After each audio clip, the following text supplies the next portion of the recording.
Alongside the spell combat, we have the invisibility cloak, which allows Harry to disappear from view, but he has to be careful not to get caught. Keep your eyes open, we're not here for fun. The modes that we used invisibility cloak in challenge mode are all time-based, so the player has to balance not being found with moving quickly.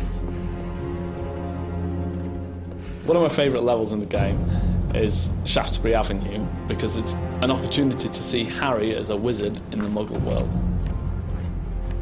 The first time you come to a challenge, it's often worth using 4 points. That's our navigational spell, and it will tell you where you need to go.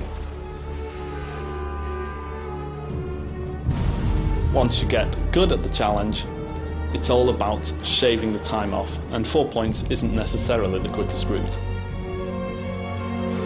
To really excel at the stealth challenges, it helps enormously to remember where the bad guys are going to be. You need to get from A to B as quickly as possible.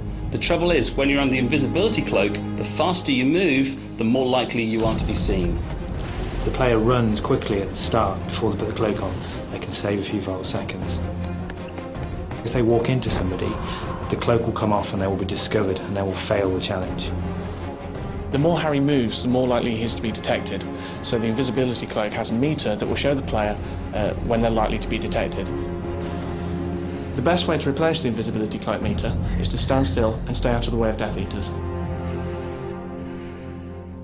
Another way to get it to recover is to find a location where no one can see you and quickly remove the cloak and replace it. If you're trying not to be detected, but you've found that there are people blocking the route that you need to take, using spells or potions to distract them and then quickly sneaking past them when they're investigating is a great way of solving that problem. I like to use Peruvian Darkness Powder. It's brilliant to create a distraction, get the guards out of the way so I can sneak through.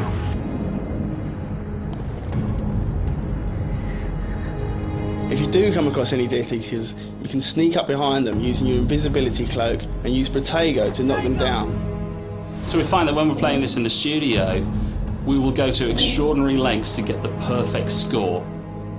You have to make micro decisions to decide how close you want to get to that Death Eater that suddenly appeared in front of you. Or how far you need to stay away. When exactly do you take your cloak off, and when do you put it back on? When do you take that shot? When do you throw the potion? Do you throw the potion at all? It's all down to micro judgments, because every second counts. And with all our challenges, every time you beat your personal best, it goes up on the online leaderboard, so you can compare that against your friends, you can compare against the best of the world, and you can see really how do you match up as a great wizard.